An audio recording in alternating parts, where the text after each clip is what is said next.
जमलेल्या माझ्या तमाम मराठी बांधवांनो, भगिनींनो आणि मातांनो, सर्वप्रथम मी आपणा सर्वांना गुढीपाडव्याच्या मराठी नववर्षाच्या मी मनपूर्वक शुभेच्छा देतो।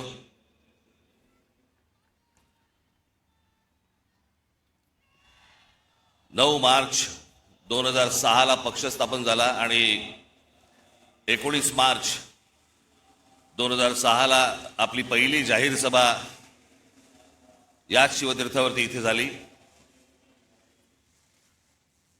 आज 20 वर्ष झाली पक्षाला आणि आनंदाची आणि भाग्याची गोष्ट अशी की 20 वर्षानंतर 19 मार्चला गुढीपाडवा यावा। मी याला शुभ संकेतच पकडतो। मी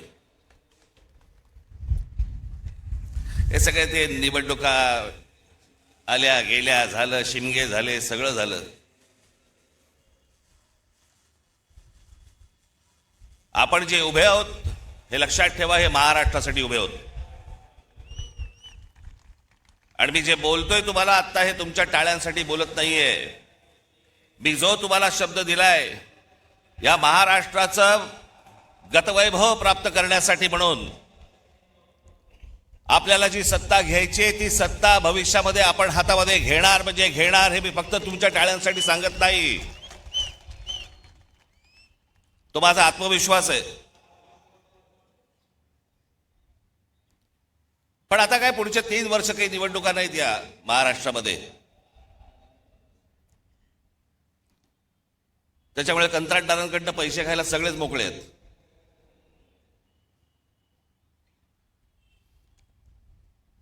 आज देशातही एक धाकधूक सुरू आहे, भीषण परिस्थिती आहे, गॅस मिळत नाहीयेत। नेहमी नॉर्मलला असणारे लोक सध्या गॅसवर आहेत।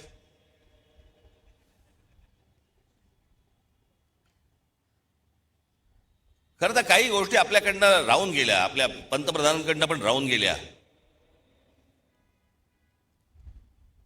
जो इराण इतकी वर्ष आपल्याला साथ देत होता,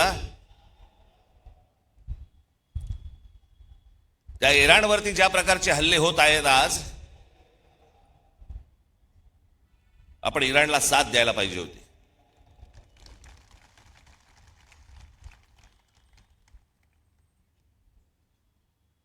या देशामध्ये येणारं सगळं बरचसं तेल हे इराणमध्ये येतं, ते आपल्याला रुपयामध्ये देतात,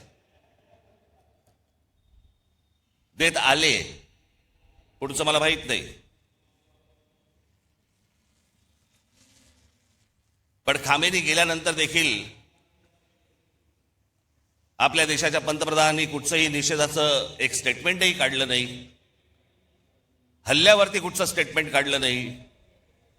जो देश आजपर्यंत जम्मू काश्मीरच्या प्रश्नावरती देखील आपल्याला पाठिंबा देत आला, भारताला पाठिंबा देत आला, त्याच्या मागे आपण आज अडचणीच्या काळामध्ये उभे राहिलो नाही, याचा त्रास निश्चित भविष्यात होणार आपल्याला।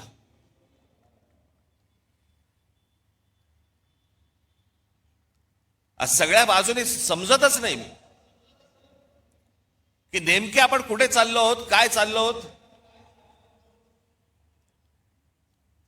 या देशामधली राज्य कुठे चालली आहेत, या देशामधली लोक कुठे चालली आहेत, प्रगती कुठे होतीये। मी आता गेल्या जानेवारीमध्ये आपली इथे जाहीर सभा झाली, त्यावेळेला मी अनेक लोकांचे वाभाडे काढले इथे। आपण पण किती अडाणी आहोत हे पण सांगितलं।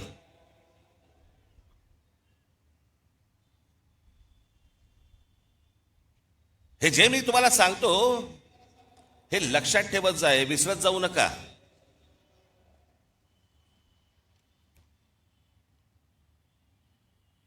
आज फुरसतीत आलायत ना, फुरसतीत आहात ना जरा।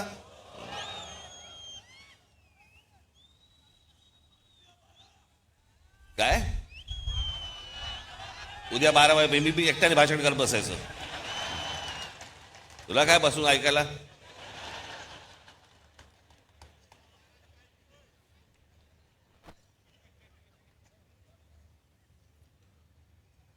मी ज्या वेळेला राजकारणामध्ये आलो त्यावेळेला माझं पहिलं जेव्हा भाषण झालं आणि त्या पहिल्या भाषणानंतर मला जेव्हा माननीय बाळासाहेबांनी बोलवलं, एक एक वाक्य सांगितली होती त्यावेळेला, काही काही जसं स्क्रू फिट व्हावा ना तशी आतमध्ये गेली ती वाक्य. त्यावेळेला त्यांनी मला सांगितलं होतं की भाषण जेव्हा करशील तेव्हा एक गोष्ट लक्षात ठेव, काय बोललो याला महत्व नाही, आज तू येऊन त्यांना काय दिलंस याला महत्व आहे. समोरच्यांना विचार करायला काय दिलंस.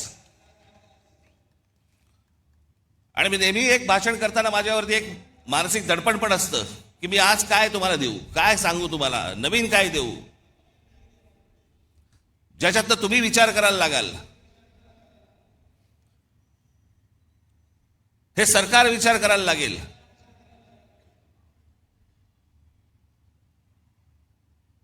पण आज तुम्हाला सगळ्यांना, देशालाच अख्ख्या करमणुकीमध्ये गुंतवून ठेवले. करमणुकीमध्ये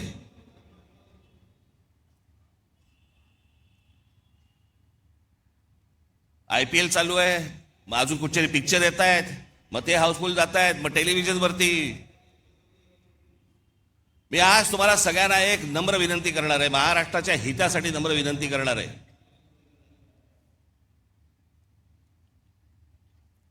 पहिल्यांदा त्या मोबाईल फोनच्या इंस्टाग्राम मधनं बाहेर या.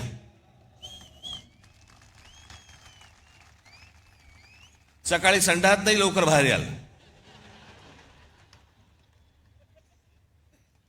मध्यंतरी ते आमचे ते काय ते रील बाज वगैरे सगळे आले होते, मी माझ्याकडे नव्हतं ते मोबाईलवरती, ते टाकलं, ते गुंतायला होतं त्याच्यात.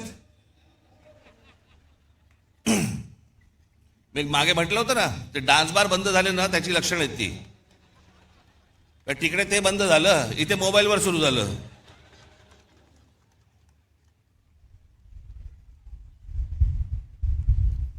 हे मी तुम्हाला का सांगतोय, कारण तुम्हाला गुंतवून ठेवले आतमध्ये. तुम्हाला ह्या सगळ्या करमणुकी आणि या सगळ्या गोष्टींमध्ये गुंतवून ठेवायचं, आणि सरकारला तुम्ही प्रश्न नाही विचारायचे. सरकारला तुम्ही प्रश्नच विचारता कामा नयेत. तुम्ही इतके अडकून आतमध्ये गेले पाहिजेत की त्या गोष्टींचा विचारही तुम्ही मनामध्ये आणता कामा नये. याच्यासाठीच हे डिझाईन आहे.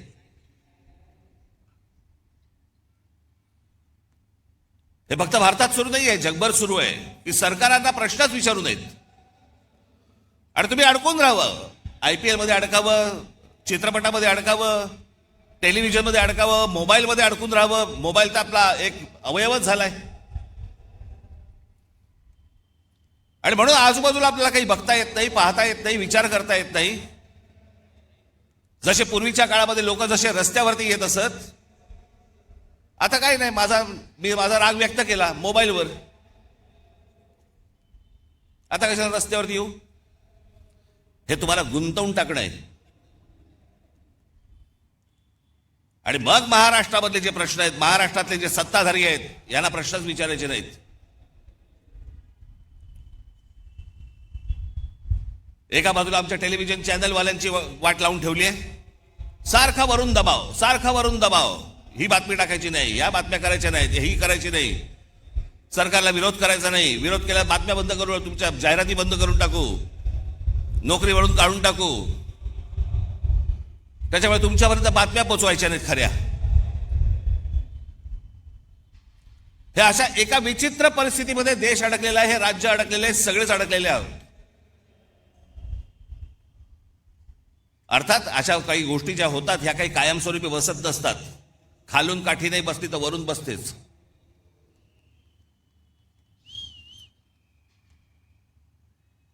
पण ह्या सतत गोष्टी मी तुम्हाला सतत का सांगतोय, ह्या डोक्यात ठेवल्या पाहिजेत तुम्ही. या करमणुकीच्या या गटारगंगा ज्या आहेत ना, या तुम्ही नका वाहत जाऊ.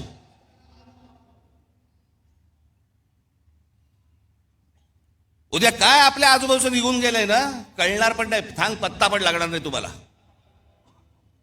कारण आम्ही अडकले मोबाईलमध्ये.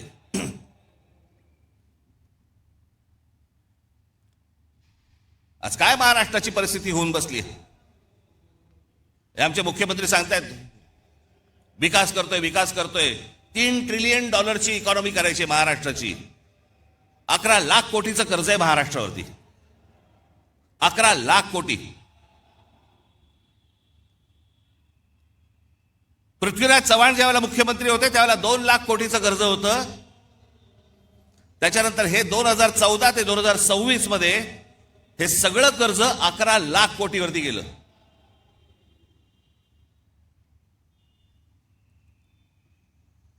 शहरांची अवस्था बघा.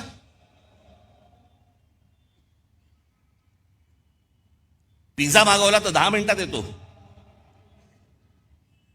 पण तुम्हाला 10 मिनिटात कुठे जाता येत नाही. सगळीकडे ट्रॅफिक जॅम, फुटपाथ भरलेले.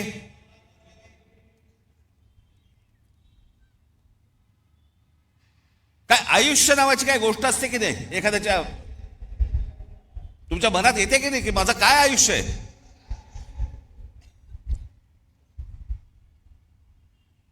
आज हे ब्रिटिशांच्या काळामध्ये त्यावेळेला हे मैदान उभं राहिलं म्हणून आज हे मैदान आहे. नाही तर अशी मैदानं कुठे आहेत मला जरा सांगा. जी जी मैदानं उभी राहिली आहेत ते त्या त्या काळात उभी राहिलेली आहेत.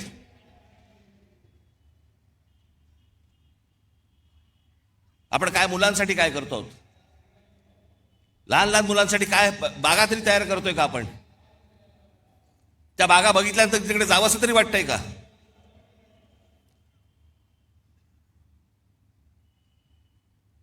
आज शहराची आज संपूर्णपणे शहर अख्खी कोलमडून पडलेली आहेत.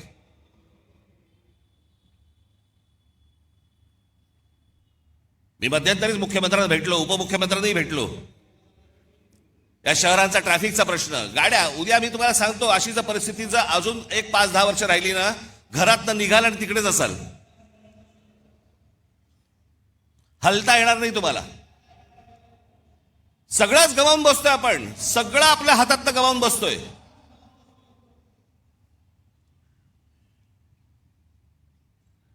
आज ग्रामीण भागामधला माझा तरुण, माझ्या तरुणी आज शेतीकडे वळायला तयार नाहीत. ते म्हणतात नाही आम्हाला शहरात जायचंय. शहरात आल्यावर ही शहराची अवस्था. या देशातलं, महाराष्ट्रातलं प्रत्येक शहर बघा ना, त्याला काही आकार ना उकार ना काही नाही त्याला. कोणी येतंय, कुठेही इमारती बांधतंय, कोणी काहीही करतंय, कोणालाही कसल्याही परवानगी दिली जात आहेत. आणि तुम्ही ते पाहता आणि राग मोबाईलवरती व्यक्त करताय. हेच त्यांना हवंय की तुम्ही रस्त्यावरती येताच कामा नयेत, तुम्ही या गोष्टींचा विचारच करता कामा नये. असेच सडा, असेच मरा.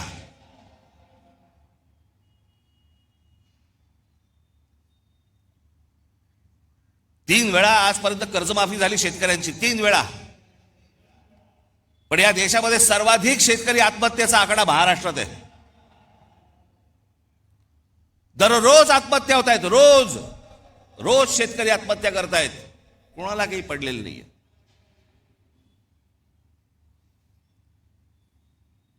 ते इथे तुमच्यासाठी कोस्टल रोड बांधतायत, आम्हीच त्याची स्तुती करतो. आमचा मराठी माणूसच स्तुती करतो. छान झालाय ना रस्ता, अरे तो तुझी वाट लावायला झालाय. तुला कल्पना नाही तो रस्ता कशासाठी झालाय. तो तुमच्यासाठी झालेला रस्ता नाहीये. तो बाकीच्यांना आत येण्यासाठी आणि तुम्हाला बाहेर जाण्यासाठीचा रस्ता आहे तो. आम्हाला जो अंदाज येत नाही, आमच्या दरवाज्यावरती जोपर्यंत टकटक होत नाही तोपर्यंत आम्हाला समजतच नाही. आज सगळ्या शहरांमधल्या सगळ्या जमिनी चालल्या आहेत. हे अडाणी सारखे उद्योगपती सगळे घेत बसले, सरकार न बघता सह्या करतंय. हा सगळा पाडा मी मागच्या वेळेला वाचला होता. त्याच्यात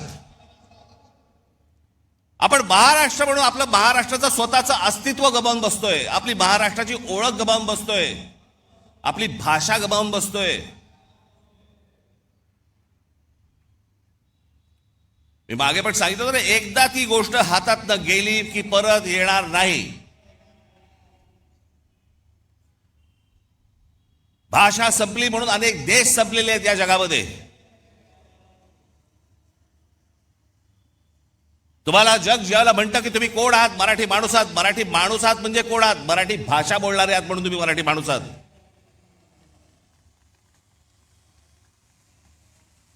मी काय काय व्हिडिओज बघतो, अनेक लोक काही भांडण चालू असतात, मारामारी चालू असतात आणि आपलेच मराठी हिंदीमध्ये बोलत असतात.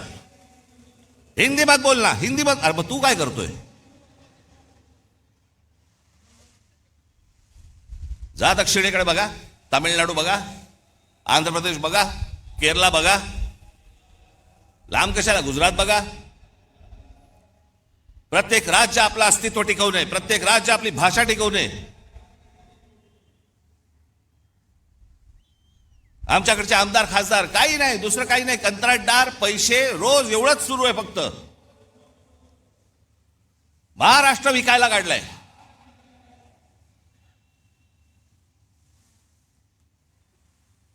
आज मुख्यमंत्र्यांकडे गृह खातं आहे. संपूर्ण महाराष्ट्रभर सगळ्या ठिकाणी ड्रग्ज विकले जात आहेत. शाळांमध्ये ड्रग्ज जात आहेत, कॉलेजमध्ये ड्रग्ज जात आहेत. तरुणी सगळे व्यसनाधीन होत आहेत ड्रग्सच्या आहारी लागून. काय करणार आहोत काय महाराष्ट्राचा? पण ग्रामीण भागामध्ये प्रगती होत नाही. ग्रामीण भागातली माझी मुलं मुली आज इथे शहरामध्ये येतात, शहरात बकाला पडलेली आहेत, शहरामध्ये ड्रग्ज मिळत आहेत, लहान लहान मुली आणि लहान लहान मुलं पळवली जात आहेत. माझ्याकडे तर एक आकडा आहे,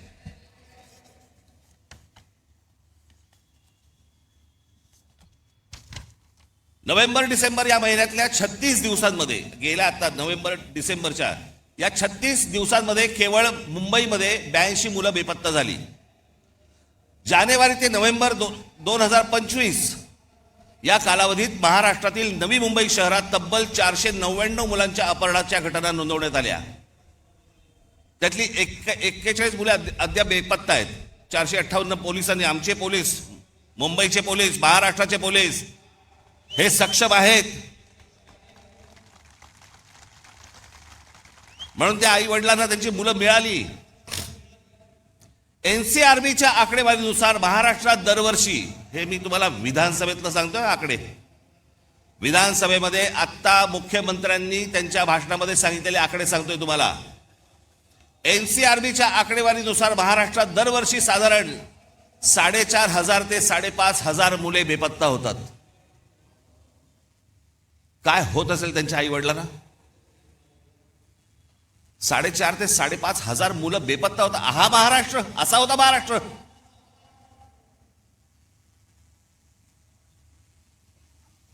दोन 2022 मध्ये 5,398 आणि 2023 मध्ये 4,619 प्रकरणे नोंदवली गेली.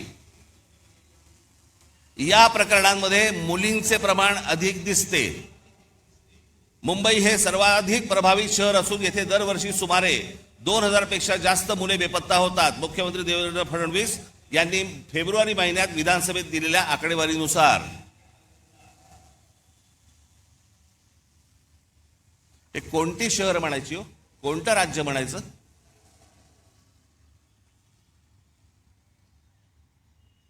तुमच्या भाषेची हमी नाही, तुमची हमी नाही, तुमच्या पोराबाळांची हमी नाही, कशाचीही हमी नाही. अशी कुठचीही हमी नसलेलं हे या राज्यामध्ये तुम्ही राहताय आणि म्हणायचं आम्ही शिवरायांच्या राज्यात राहतो.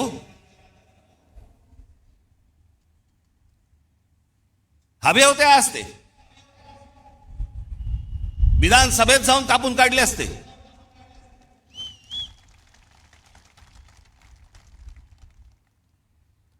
पण आम्हाला माहितीच नाही. राज ठाकरे जेव्हा सांगणार आकडे त्यावेळेला आम्हाला कळणार, कारण आम्ही कशात गुंतलोय? आम्ही इंस्टाग्राममध्ये गुंतलोय.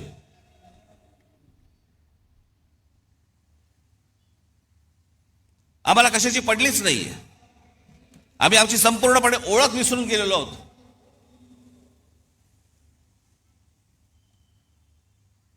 मी आज एक मुद्दा म्हणून एक गोष्ट तुमच्यासाठी आणलेली आहे. मी बोलीनच, पण त्याच्यानंतर तुमच्या लक्षात येईल तुम्ही कोण आहात, तुम्ही कोणत्या भूमीत जन्माला आलात, तुम्ही कोणाचे वारस आहात. मी नेहमी सांगतो ना, हा महाराष्ट्र दरवेळेला देशाला दिशा दाखवत आला, या हिंद प्रांताला दिशा दाखवत आला. त्या महाराष्ट्राकडे कधीतरी तुम्ही नीट जवळून पाहिलेत का, की या महाराष्ट्राची नेमकी क्षमता तरी काय आहे?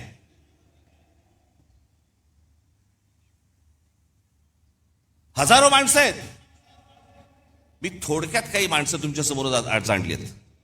फक्त महाराष्ट्राची तुम्ही फक्त परंपरा, महाराष्ट्राचा फक्त इतिहास फक्त तुम्ही फक्त बघून घ्या. मी फक्त तुमच्यासमोर नावं वाचणार आहे. ही नावं माझं भाषण संपल्यानंतर तुम्ही कदाचित त्या युट्यूबवर जा. मुद्दा म्हणून सांगतो, युट्यूब बघा, कारण त्याच्यावरती चांगली माहिती असते, त्याच्यावरती चांगल्या डॉक्युमेंटरीज असतात, जगाची माहिती मिळते. इंस्टाग्राम नको. मी तुम्हाला आता फक्त काही माणसं तुम्हाला समोर वाचून दाखवणार आहेत जे आपण विसरलेलो आहोत. आपल्या महाराष्ट्राची ताकद आपण विसरलेलो आहोत. हा महाराष्ट्र असा का? या महाराष्ट्रामध्ये, या बाहेरच्या प्रांतांमधून लोक इथे का येतात? या महाराष्ट्रामध्ये ही महाराष्ट्राची भूमी ही कोणी मशागत केली? हा सुसंस्कृत महाराष्ट्र घडला कसा? मला असं वाटतं ही फक्त नावं तुमच्यासमोर मी पटापटा पटापटा वाचतो, तुमच्या अंदाज लक्षात येईल की आपण कोण आहोत ते. पहिली संत परंपरा दिसतंय का तुम्हाला? संत ज्ञानेश्वर, संत तुकाराम, समर्थ रामदास, संत जनाबाई, संत नामदेव, संत एकनाथ. इतिहास आमच्या जिजाऊ साहेब. या देशामधली पहिली बंडखोर स्त्री, पहिली बंडखोर स्त्री, ज्या स्त्रीने, ज्या आईने स्वतःच्या वडिलांना विचारलं होतं की दुसऱ्यांकडे कशाला चाकरी करता. स्वतःच्या नवऱ्याला विचारलं, स्वतःचं राज्य निर्माण करा, दुसऱ्याकडे कशाला जाता. आणि मग एक सूर्य जन्माला दिला. आणि स्वराज्य काय असतं हे त्या मातेने त्या पुत्राकडनं घडवून घेतलं. ती बंडखोर स्त्री या महाराष्ट्रात जन्माला आली. छत्रपती शिवाजी महाराज. दुसऱ्यांचं नाही, माझं स्वतःचं राज्य पाहिजे, तो स्वराज्य हा शब्द त्यांनी दिला.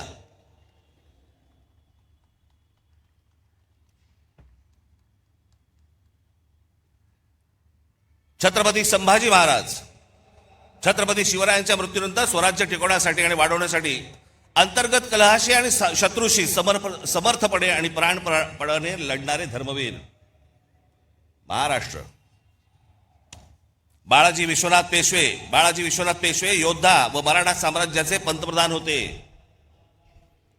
मी एक तुम्हाला सर्वांना आज हात जोडून विनंती करणार आहे, ज्यांनी ज्यांनी महाराष्ट्र घडवला ना, ज्यांनी ज्यांनी महाराष्ट्र मोठा केला ना, आणि महाराष्ट्रात आज देखील, कृपया आपल्या महापुरुषांकडे आणि कोणाहीकडे जातीने पाहू नका. त्यांनी या महाराष्ट्रासाठी काय योगदान दिलं ना, ते सर्वात महत्वाचं आहे. हे तुम्हाला त्यांच्या मतांसाठी म्हणून तुम्हाला जातीमध्ये भिडवतायत आणि महाराष्ट्रामधून प्रत्येकाला वेगळं करतायत. हे कृपा करून करू नका.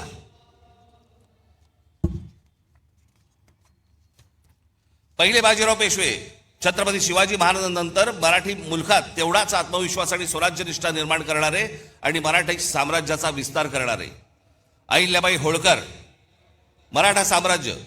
शिंदे होळकर नागपूरचे भोसले साम्राज्य, मराठा साम्राज्य संपूर्ण हिंद प्रांतावरती वचक ठेवला.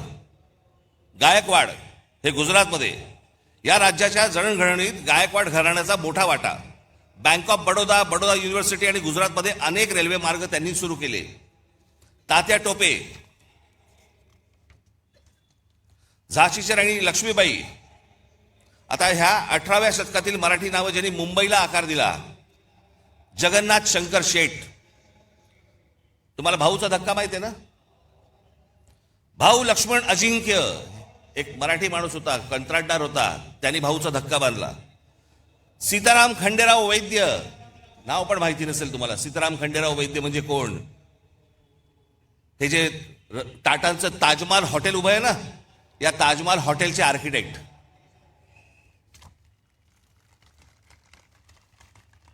समाज सुधारणा. महात्मा ज्योतिबा फुले, सावित्रीदेवी फुले, महादेव गोविंद रानडे, गोपाळ हरी देशमुख उर्फ लोकहितवादी, लोकमान्य टिळक, गोपाळ गणेश आगरकर, गोपाळ कृष्ण गोखले. माझ्याकडे या सगळ्यांचा इतिहास आहे, परंतु मी प्रत्येकाचा इतिहास सांगत बसलो 12 वाजतील.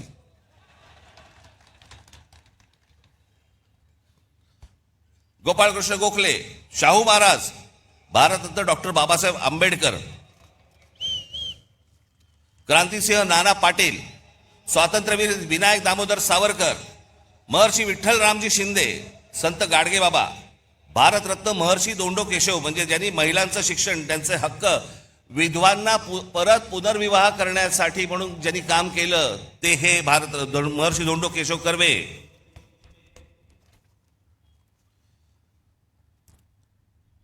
रामकृष्ण गोपाळ भांडारकर, हे भांडारकर युनिव्हर्सिटी आहे ना. भारतरत्न पांडुरंग वामन काणे, थोर भारतीय प्राच्य विद्या संशोधक, संस्कृत पंडित, धर्मशास्त्राचा इतिहास लिहिला या माणसाने. हे सगळे महाराष्ट्रात जन्माला आले तर. भारतरत्न विनोबा भावे, प्रबोधनकार ठाकरे, तुमचे आजोबा, धर्मातील चुकीच्या रूढी परंपरांवरती प्रहार करणारा हा माणूस. त्यांची पुस्तकं आजही आणून वाचा तुम्ही. अनेक लोक म्हणतात, अनेक जण सांगतात की म्हणे प्रबोधनकार ठाकरे हे ब्राह्मण विरोधी होते. माझे आजोबा कधी ब्राह्मण विरोधी नव्हते, भट्ट भिक्षुकीच्या विरोधात होते. धर्माच्या नावाने जी पिळवणूक व्हायची त्याच्या विरोधातले होते ते कुठच्याही समाजाच्या विरोधातले कधीही नव्हते. पण वाचनामधनं आपल्याला जेवढं हवंय तेवढंच काढून घ्यायचं. त्याच्यामुळे ह्या सगळ्या लोकांकडे पाहताना तुम्ही तुमचे तर्क लावू नका किंवा तुमच्या डोक्यात भरवलेले तर्क लावू नका. स्वतः वाचा, स्वतः पहा. कर्मवीर भाऊराव पाटील, पंडिता रमाबाई, आनंदीबाई जोशी ज्या पहिल्या डॉक्टर झाल्या, ताराबाई मोडक, पंजाबराव देशमुख, भारताचे पहिले कृषी मंत्री, चिंतामणराव देशमुख, ICS मध्ये पहिला क्रमांक मिळवलेले पहिले भारतीय आणि रिझर्व्ह बँकेचे पहिले गव्हर्नर, शाहीर अण्णा भाऊ साठे, शाहीर अमर शेख, SM जोशी, स्वामी रामानंद तीर्थ, तुकडोजी महाराज, भारतरत्न नानाजी देशमुख, हमीद दलवाई, इरावती कर्वे, दुर्गाबाई भागवत, बाबा आमटे, विसपागे म्हणजे ज्यांनी रोजगार हमी योजना महाराष्ट्रामध्ये आणली आणि नंतर ती संपूर्ण देशभर गेली.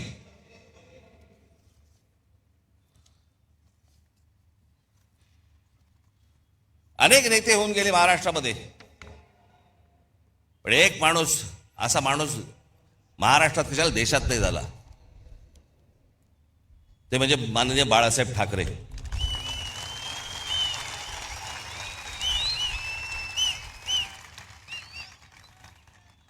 मराठी माणसाच्या मनात जी मराठी अस्मितेचा जो अंगार फुलवला हा पहिला या माणसाने. या देशातल्या हिंदूंना हिंदू म्हणून मतदान करायला लावणारा हा पहिला या देशातला माणूस.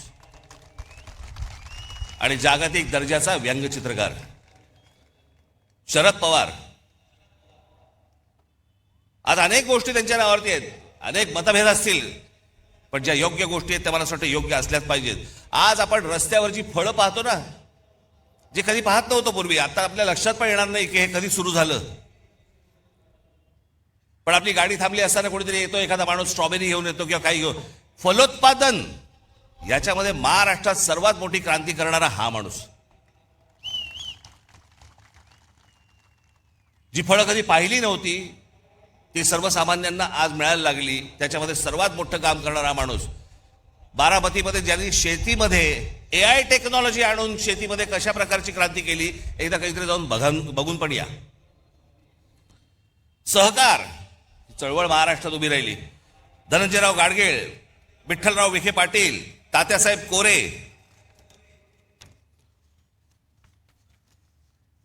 आता महाराष्ट्राच्या देशाला राजकारणातला आकार देणारे भारतीय काँग्रेस, जो काँग्रेस पक्ष आपण म्हणतो, त्या पक्षाची स्थापना महाराष्ट्रात झाली. RSS,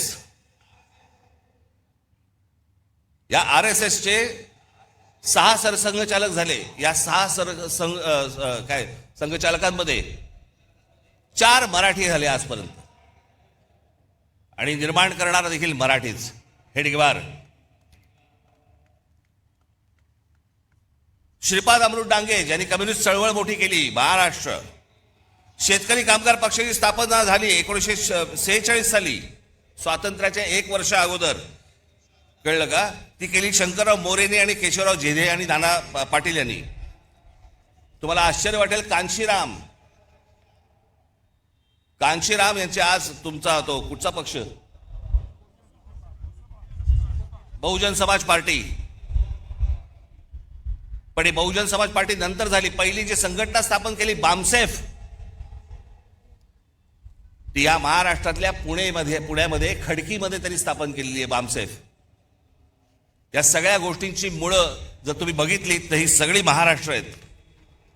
इतिहासकार, ज्या इतिहासकारांकडे या देशातले सगळे लोक किंवा बाहेरच्या देशांमधले लोक ज्यांच्याकडे टवकारून बघतात, असे काही इतिहासकार म्हणजे विका राजवाडे, गोविंद सखाराम सरदेसाई, त्र्यंबक शेजवलकर, वासुदेव सीताराम बेंद्रे, बाबासाहेब पुरंदरे, रणजित देसाई, गजाननराव मेहेंदळे. आमचे गजाननराव आत्ताच गेले.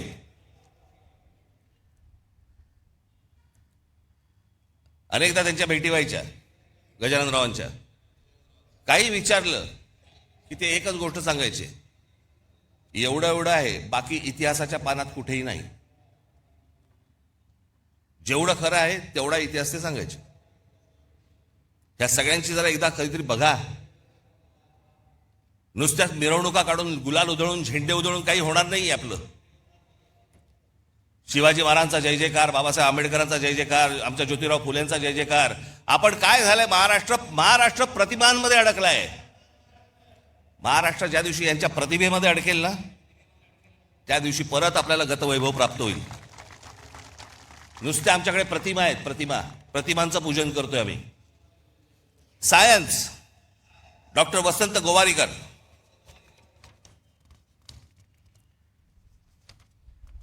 बाकीची पानं कुठे गेली रे?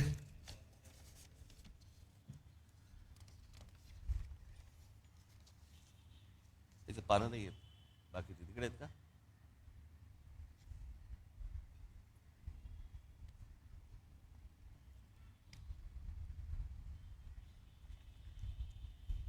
इधर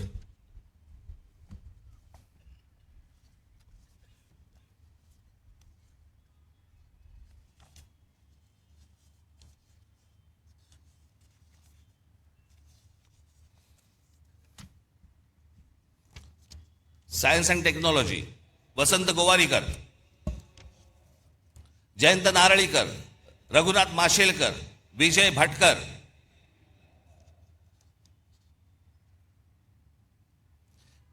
तुम्हाला कदाचित कल्पना नसेल, परंतु एक गोष्ट सांगतो.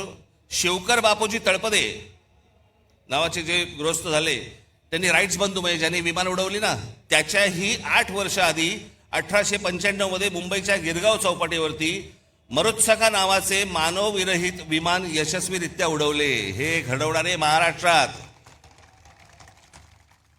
पत्रकार बाळशास्त्री जांभेकर, नारायण दीनानाथ वेलकर. तुम्ही म्हणाले कोण आहेत नारायण दीनानाथ वेलकर? तुम्ही जर ऐकाल तर तुम्हाला प्रश्न पडेल, हे आपल्यापर्यंत आलं कसं नाही अजूनपर्यंत. टाइम्स ऑफ इंडियाचे संस्थापक मालक.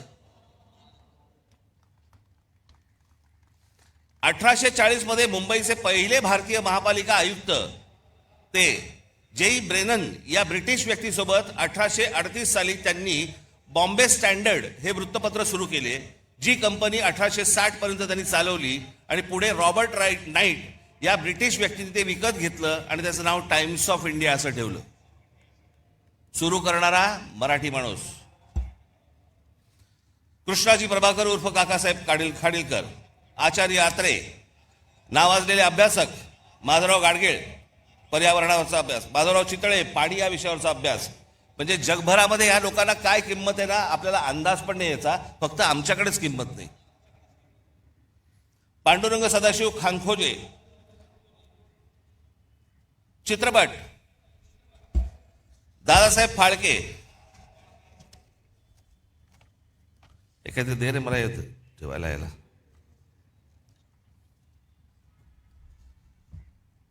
Dadasaheb Phalke, Baburao painter, V Shantaram. त्याच्यानंतर आपल्याकडच्या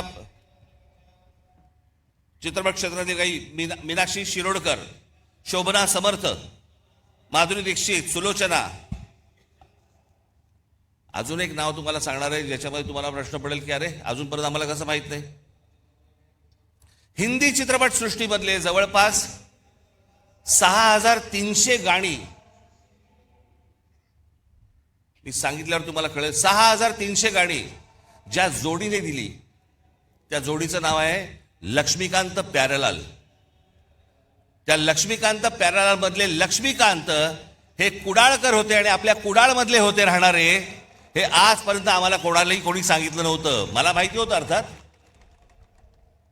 पण आमच्या महाराष्ट्रामधला एवढा मोठा संगीतकार होऊन गेला याचं आम्हाला काही कौतुक काही नाही. आमच्या लोकांबद्दल आम्हाला कौतुकच नाही. अहो, आतापर्यंत आपल्याला 8 साधारणपणे भारतरत्न मिळाली. या 8 भारतरत्नांमध्ये 4 भारतरत्न ही एकट्या दापोलीमधली आहेत, पण आम्हाला काही देणं घेणंच नाही त्याच्याशी. पावा काणे, धोंडो केशव कर्वे, विनोबा भावे, आमच्या बाबासाहेबांचा जन्म इंदोरचा, पण संपूर्ण बालपण मोठेपण सगळं त्यांचं तिकडे दापोलीत गेलं. आम्हाला काही देणं घेणंच नाही या गोष्टींशी. आम्हाला आजूबाजूला पाहायचंच नाहीये. आमचा महाराष्ट्र मेला तरी चालेल. आम्हाला कंत्राटदाराकडनं पैसे मिळाले पाहिजेत.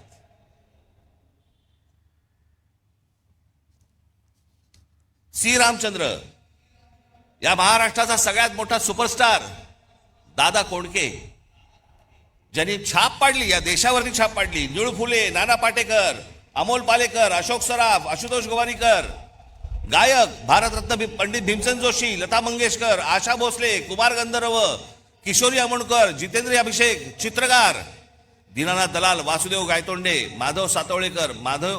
मी एकेकावरती, या एकेका माणसावरती मी एक तास बोलू शकतो. पी ए धोंड, आचरेकर, सडवेलकर, एस एम पंडित, तुमच्यापैकी बरेच जण हे त्या तामिळनाडूला आपल्या स्वामी विवेकानंदांचं जिथे पुतळा आहे ना, तिथे काही जण गेला असाल. मी गेलो होतो पुतळा पाहिल्यानंतर मी असा उलटा मागे फिरलो. मागे वळलो तर तिथे 2 पेंटिंग्स होती. एक परमहंसांचं होतं आणि एक त्यांच्या पत्नीचं होतं. पण मी जवळ जाऊन पाहिलं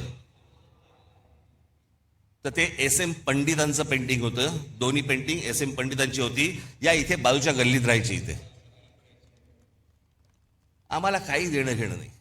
आम्हाला कलेशी देणं घेणं नाही, संगीताशी नाही, साहित्याशी नाही, कशाशी नाही. फक्त आमच्याकडे झालंय जयंत्या आल्या, पुण्यतिथ्या आल्या की आम्ही फक्त मिरवणुका काढून ढोल वाढवायला सुरुवात आमच्याकडे. पण आमच्याकडे काय पेरून ठेवलंय, काय होऊन गेलंय याचा आम्हाला अंदाजच नाही. शिल्पकार सदाशिव साठे म्हणजे गेटवे ऑफ इंडियाचा जो पुतळा आहे तो शिल्पकार साठेंनी उभा केला आहे.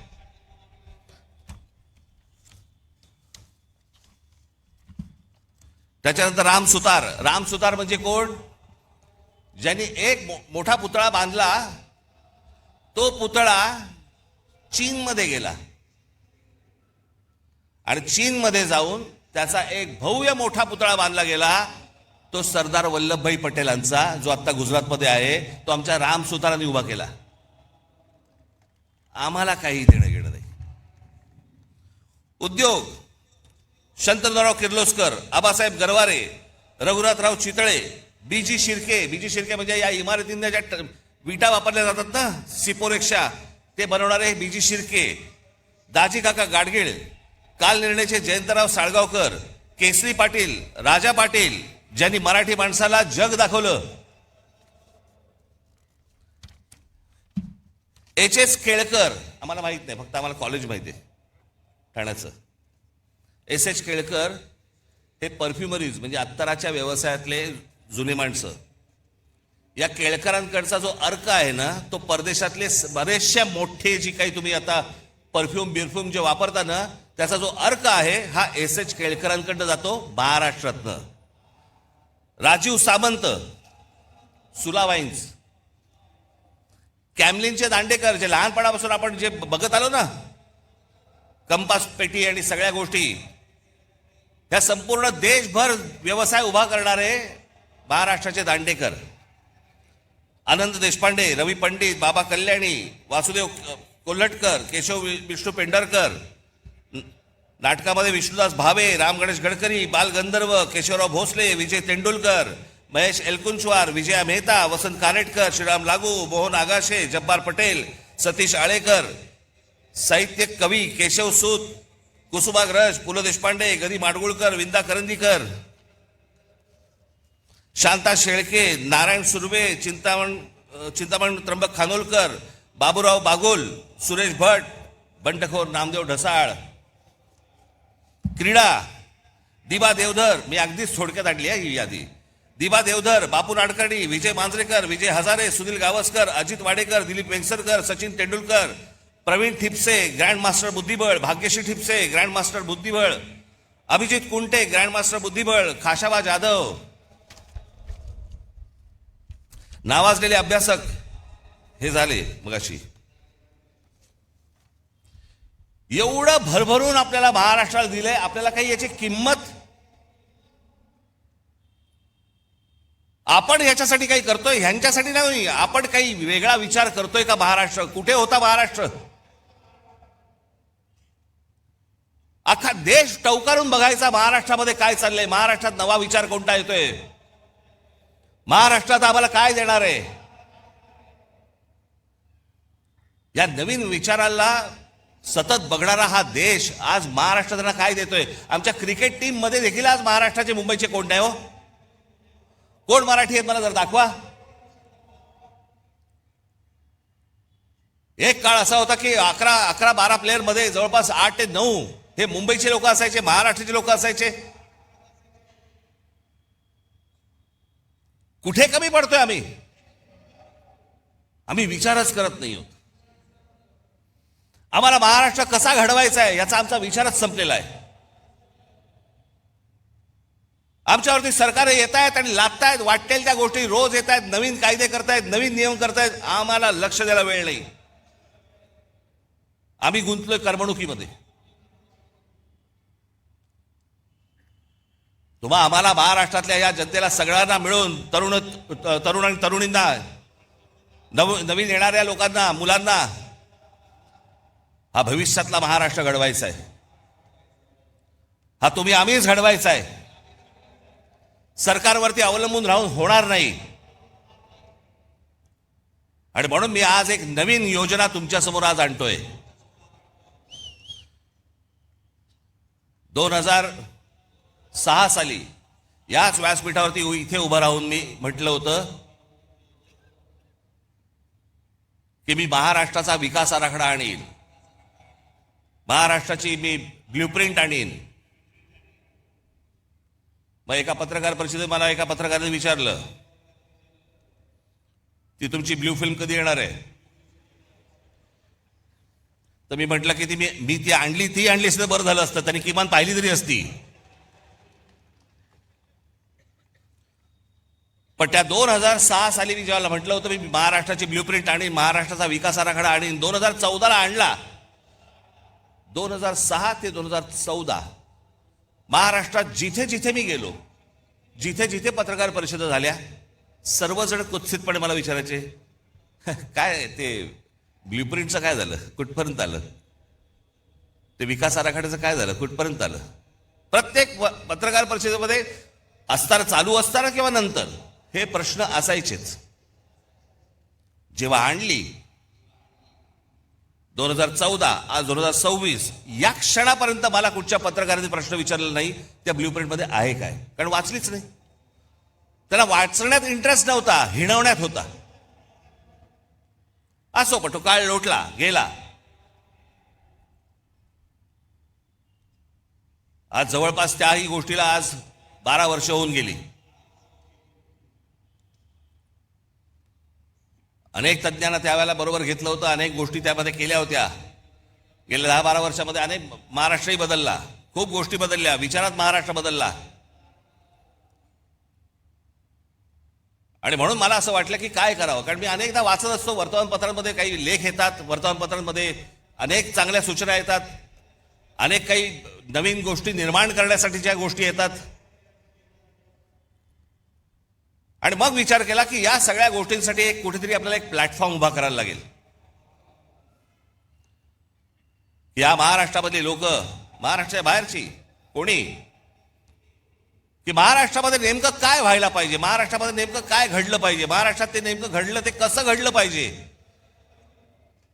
अशा अनेक लोकांकडे अनेक योजना तयार आहेत. परंतु सांगायच्या कोणाला, मांडायच्या कोणाला? सरकार म्हणजे कोण? बोलायचं कोणाशी? मांडल्यानंतर, सांगितल्यानंतर ते बघणार कोण आहे? आम्हाला उत्तर कधी मिळणार?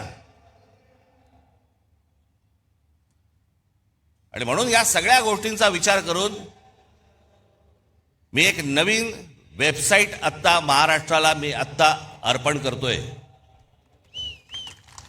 की ज्या वेबसाईटवरती तुम्ही येऊन तुमचे विचार, पण विचार जय महाराष्ट्र साहेब, चालणार नाही साहेब, भावी मुख्यमंत्री तुम्हीच, डिलीट, असल्या कुठच्याही गोष्टींना त्या याच्यावरती स्थान नाही. नवा विचार करा. या मोबाईलच्या जोखडातनं बाहेर या, या करमणुकीच्या गटारगंगेतनं बाहेर या. हा तुम्हा आम्हालाच महाराष्ट्र उभा करावा लागेल, हा तुम्हा आम्हालाच महाराष्ट्र वाचवावा लागेल, आणि याच्यासाठीचं म्हणून हे पहिलं पाऊल आहे. म्हणून आज तुमच्या समोर महाराष्ट्र नेक्स्ट, महाराष्ट्र पुढचा मी तुमच्या समोर उभा करतोय. आता दाखवा रे.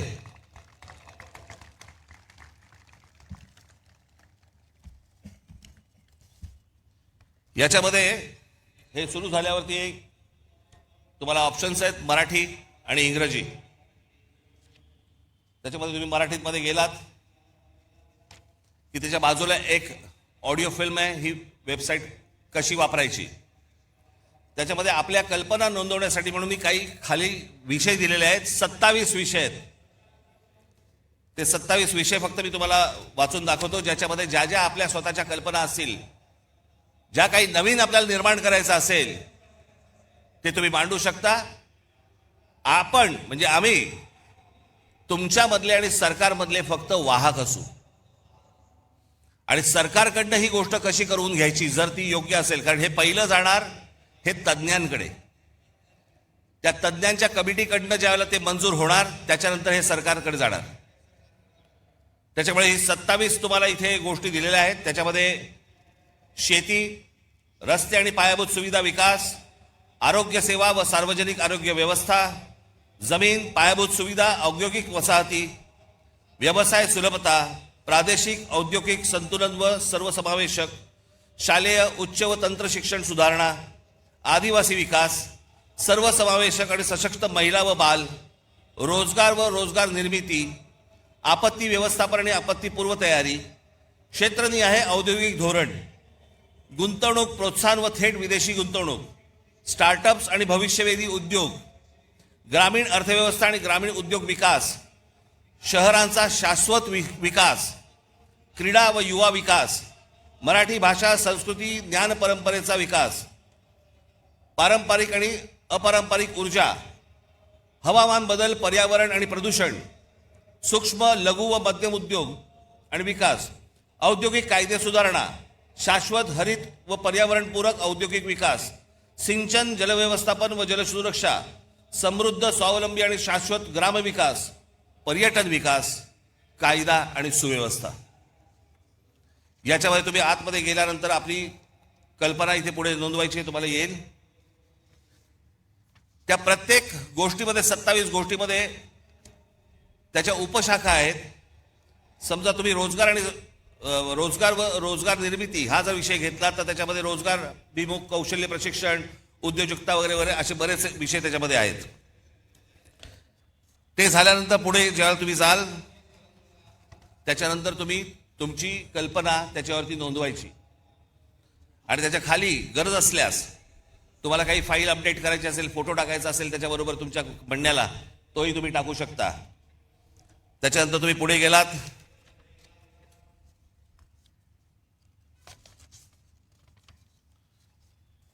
ती फाईल तुम्ही सबमिट केलीत की त्याच्यानंतर तुम्हाला मोबाईल नंबर येईल तुमचा, तो टाकायचा आहे. मोबाईल नंबर आल्यानंतर तुम्हाला एक OTP येईल तुमच्या मोबाईलवरती, तो भरायचा आहे. तो भरला की तुमचं संपूर्ण नाव, पत्ता आणि सर्व माहिती याच्यावरती द्यायची आहे. एक तुम्हाला सांगतो सर्वांना, आज तुम्ही इथे आहात, जे ऐकत आहात ते ऐकत आहात, टेलिव्हिजनवरती जे ऐकत असतील बघत असतील त्यांनाही माझं सांगणं आहे, तुम्ही सांगेपर्यंत तुमचं नाव आणि पत्ता आणि मोबाईल नंबर हा सरकारला दिला जाणार नाही. उद्या तुमची कल्पना जर समजा आवडली आणि त्याची जर समजा अंमलबजावणी करायची ठरली आणि त्यांनी विचारलं हा माणूस कोण आहे, तुम्हाला विचारलं जाईल की तुमचं नाव आणि नंबर द्यायचं आहे का. त्याच्यामुळे ती गोष्ट गुपित राहील, पुढे जाणार नाही.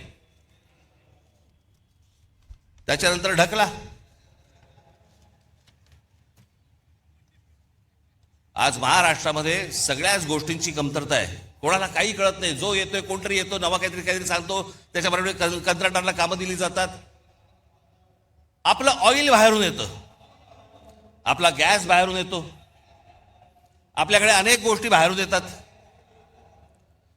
मग आपल्याकडे एक काहीतरी टुणटुणं वाजवलं जातं. ते टुणटुणं आहे चांगलं, पण वापरात येऊ शकत नाही, आणि ते म्हणजे स्वदेशीचं.